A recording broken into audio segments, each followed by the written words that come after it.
ಮಡಿಕೇರಿಯಲ್ಲಿ ಈ ಹಿಂದೆ ಒಳಚರಂಡಿ ಕಾಮಗಾರಿ ಹೆಸರಿನಲ್ಲಿ 70 ಕೋಟಿ ಹಣ ನೀರಿಗೆ ಹೋಮವಾದಂತೆ ಇದೀಗ ನೀರಿನ ಸೌಲಭ್ಯಕ್ಕೆಂದು ಜಾರಿಯಾಗಿರುವ ಅಮೃತ್ 2 ಯೋಜನೆಯ ಹೆಸರಿನಲ್ಲಿ ರಸ್ತೆಗಳನ್ನು ಹದಗೆಡಿಸಲಾಗುತ್ತಿದೆ ಎಂದು ನಗರಸಭಾ ಎಸ್ಡಿಪಿಐ ಸದಸ್ಯ ಮನ್ಸೂರ್ ಆರೋಪಿಸಿದ್ದಾರೆ. ಮಾಧ್ಯಮಗೋಷ್ಠಿಯಲ್ಲಿ ಮಾತನಾಡಿದ ಅವರು, ಈ ಕಾಮಗಾರಿಯನ್ನು ಒಳಚರಂಡಿ ಮಂಡಳಿಯೇ ನಿರ್ವಹಿಸುತ್ತಿದ್ದು ನಗರದ ಬಹುತೇಕ ರಸ್ತೆಗಳನ್ನು ಹದಗೆಡಿಸಲಾಗಿದೆ ಎಂದು ಆರೋಪಿಸಿದರು. ಇವನ್ನೆಲ್ಲ ಪ್ರಶ್ನೆ ಮಾಡಬೇಕಿದ್ದ ನಗರಸಭೆ ಸಾಮಾನ್ಯ ಸಭೆಯನ್ನೇ ಕರೆಯುತ್ತಿಲ್ಲ. ನಗರದೆಲ್ಲೆಡೆ ಅನಧಿಕೃತ ಕಟ್ಟಡಗಳು ತಲೆ ಎತ್ತಿವೆ. ತಾತ್ಕಾಲಿಕ ಶೆಡ್ಗಳಿಗೆ ಅನುಮತಿ ನೀಡಲಾಗುತ್ತಿದೆ. ರಾಜ ಸೀಟು ಎದುರಿನಲ್ಲಿ ಅಕ್ರಮ ಕಟ್ಟಡ ನಿರ್ಮಾಣವಾಗಿದ್ದರೂ ನಗರಸಭೆ ಕಣ್ಮುಚ್ಚಿ ಕುಳಿತಿದೆ. ಬಡವರಿಗೆ ಮಾತ್ರ ಕಾನೂನನ್ನು ಅನ್ವಯಿಸಲಾಗುತ್ತಿದೆ ಎಂದು ಮನ್ಸೂರ್ ಆಪಾದಿಸಿದರು. ಮಡಿಕೇರಿಗೆ ವಿಶೇಷ ಅನುದಾನ ಕೊನೆಗೂ ಬರಲೇ ಇಲ್ಲ. ಶಾಸಕರು 30 ಕೋಟಿ ತಂದಿದ್ದರೂ ಹಿಂದಿನ ಶಾಸಕರು ಚಿಕ್ಕಾಸನ್ನು ತಂದಿಲ್ಲ ಎಂದು ಮನ್ಸೂರ್ ಆರೋಪಿಸಿದರು. ಕಳೆದ ಬಾರಿಯ ನಗರದಲ್ಲಿ ಯುಜಿಡಿ ಕಾಮಗಾರಿಯಲ್ಲಿ ತುಂಬ ಅವ್ಯವಹಾರ ಕೂಡ ನಡೆದಿದೆ. ಸುಮಾರು 70 ಕೋಟಿಯಷ್ಟು ದುಡ್ಡನ್ನು ನೀರಿನಲ್ಲಿ ಹಾಕಿ ಹೋಮ ಮಾಡೋದನ್ನು ಮಾಡಿದರು. ಯುಜಿಡಿ ಕಾರ್ಯಕ್ರಮ ಇವತ್ತು ಸಹ ಸಕ್ಸಸ್ ಆಗಲಿಲ್ಲ. ಆ 70 ಕೋಟಿ ಹೋಯಿತು. ಅದರ ಮುಂದುವರೆದ ಭಾಗವಾಗಿ ಅದೇ ವಾಟರ್ ಬೋರ್ಡ್ ಅವರಿಗೆ ಅಮೃತ್ 2 ಅಂತ ಹೇಳ್ಬಿಟ್ಟು ಪುನಃ 50 ಕೋಟಿಯ ನೀರಿನ ಕಲೆಕ್ಷನ್ ಮಾಡಲಿಕ್ಕೆ ಆಲ್ರೆಡಿ ದುಡ್ಡು ಕೊಟ್ಟಿದ್ದೀವಿ, ಸೆಕ್ಷನ್ ಕೂಡ ಮಾಡಿದ್ವಿ. ಅರ್ಧಂಬರ್ಧ ಕೆಲಸ ಮಾಡಿಕೊಂಡು ನಗರದ ಎಲ್ಲ ರಸ್ತೆಯನ್ನು ಹಾಳು ಮಾಡಲಿಕ್ಕೆ ಈಗಾಗಲೇ ಪ್ರಯತ್ನ ಪಡ್ತಿದ್ದಾರೆ.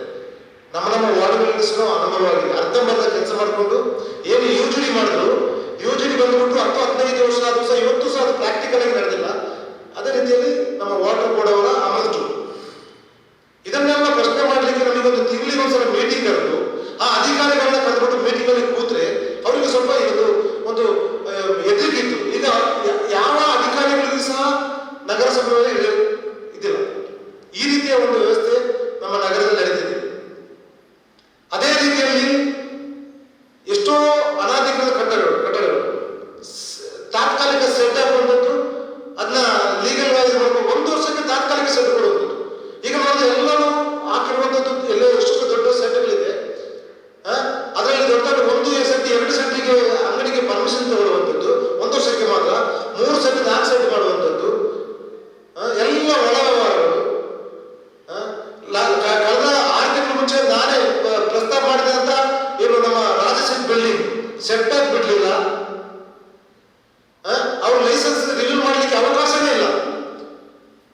ಮ್ಯಾನುವಲ್ ಲೈಸೆನ್ಸ್ ಪುನಃ ರಿನ್ಯೂ ಮಾಡಿ ಕೊಟ್ಟಿದ್ದಾರೆ. ಯಾವ ರೀತಿ ಕೊಟ್ಟರು ಇದನ್ನು ಸಹ ಕೇಳಿದ್ವಿ. ಅದರ ನಂತರ 6 ತಿಂಗಳಾಯ್ತು. ಅದೇ ರೀತಿ ರಾಜಸೀಟ್ ಮುಂಭಾಗದಲ್ಲಿ ಒಂದು ಕಟ್ಟಡ ಈಗ ತಲೆ ಎತ್ತಿದೆ. ನಿಮಗೆ ಗೊತ್ತಿರ್ಬೋದು, ರೋಡ್ ಮಾರ್ಜಿನೇ ಬಿಡ್ಲಿಲ್ಲ.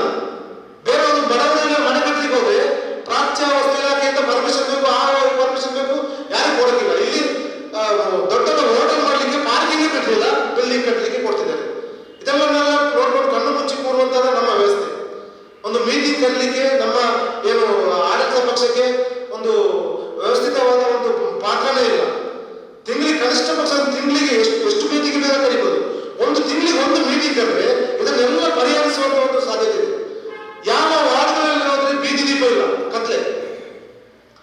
ಮೊದಲು ನಾವು ನೋಡ್ತಿದ್ದೀವ 20 ವಾರ್ಡ್ ಒಂದು ಬಲ್ಬ್ ಇತ್ತು, ಗೊತ್ತಿರ್ಬೋದು. ಆ ರೀತಿಯ ಬೆಳಕುಗಳು ಚೆನ್ನಾಗಿತ್ತು. ಬಟ್ ಈಗ ಎಲ್ಲ ಹಾಳಾಗಿದೆ. ಒಂದು ಕಾಂಟ್ರಾಕ್ಟ್ ತೆಗೆದು ಇನ್ನೊಂದು ಕಾಂಟ್ರಾಕ್ಟ್ ಕೊಟ್ಟರು, ಆದ್ರೂ ಸರಿಯಾಗ್ತಿಲ್ಲ. ಅವನು LCD ಕೆಲಸ ಅವ್ನು ಮಾಡಬೇಕು, ನಾನು ಮಾಡಕ್ಕಿಲ್ಲ ಅಂತ ಆ LCDಗಳೆಲ್ಲ ಹೋಗಿದೆ. ಈ ರೀತಿಯ ಸಮಸ್ಯೆಗಳು, ಗಂಭೀರವಾದ ಸಮಸ್ಯೆಗಳು. ಅದೇ ರೀತಿಯಲ್ಲಿ ನಾಯಿಗಳ ಹಾವಳಿ. ಈಗಾಗಲೇ ನಾವು ನಮ್ಮ ಅಮೀನ್ ಮೋಸನ್ ಹೇಳಿದ್ರು, ಈಗಾಗಲೇ ತುಂಬಾ ಜನರಿಗೆ ನಾಯಿ ಕಚ್ಚಿದೆ. ಎಲ್ಲರೂ ಸಹ ಅದನ್ನ ಪಬ್ಲಿಕ್ ಮಾಡಲಿಲ್ಲ. ಮೊನ್ನೆ ಸಹ ನಾಯಿ ಕಚ್ಚಿದೆ ಚಾಮರಾಜನಗರದಲ್ಲಿ ಮಾರ್ಕೆಟ್. ಎಸ್ಡಿಪಿಐನ ಇನ್ನೋರ್ವ ಕೌನ್ಸಿಲರ್ ಬಶೀರ್ ಮಾತನಾಡಿ, ಮಡಿಕೇರಿಯಲ್ಲಿ ದಿನೇ ದಿನೇ ವಾಹನ ದಟ್ಟಣೆ ಹೆಚ್ಚುತ್ತಿದ್ದು ವಾಹನಗಳ ನಿಯಂತ್ರಣಕ್ಕೆ ಪೊಲೀಸರು ಹರಸಾಹಸ ಪಡುವಂತಾಗಿದೆ. ಆದರೆ ಬಹುಮಹಡಿ ಕಟ್ಟಡಗಳಲ್ಲಿ ಪಾರ್ಕಿಂಗ್ ನಿಯಮ ಉಲ್ಲಂಘನೆಯಾಗಿದ್ದರೂ ನಗರಸಭೆ ಯಾವುದೇ ಕ್ರಮಕ್ಕೆ ಮುಂದಾಗುತ್ತಿಲ್ಲ ಎಂದು ಹೇಳಿದರು. ಇನ್ನಾದರೂ ಪೊಲೀಸ್ ಇಲಾಖೆ ಮತ್ತು ನಗರಸಭೆ ಪಾರ್ಕಿಂಗ್ ಸಮಸ್ಯೆಗೆ ಪರಿಹಾರ ಕಂಡುಕೊಳ್ಳಬೇಕೆಂದು ಬಶೀರ್ ಹೇಳಿದರು. ನಗರದಲ್ಲಿ ವಾಹನ ದಟ್ಟಣೆ ಜಾಸ್ತಿ ಆಗಿದೆ, ಇದೆಲ್ಲರ ಗಮನಕ್ಕಿದೆ. ಪೊಲೀಸ್ ಟ್ರಾಫಿಕ್ ಸಿಬ್ಬಂದಿಗಳು ಹರಸಾಹಸ ಪಡ್ತಿದ್ದಾರೆ. ಆದರೆ ಮಡಿಕೇರಿ ನಗರಸಭೆ ಆಡಳಿತ ಪಕ್ಷ ಆಗಿರ್ಬೋದು, ಅಧಿಕಾರಿಗಳಾಗಿರ್ಬೋದು, ಕಟ್ಟಡನ ಪಾರ್ಕಿಂಗ್ ಇರುವಂಥ ವ್ಯವಸ್ಥೆಯನ್ನು ಕಟ್ಟಡದಲ್ಲಿ ಇದೆ, ನೀಲನಕ್ಷೆಯಲ್ಲಿ ಇದೆ. ಅದನ್ನೆಲ್ಲ ಕಾನೂನಿನ ಗಾಳಿ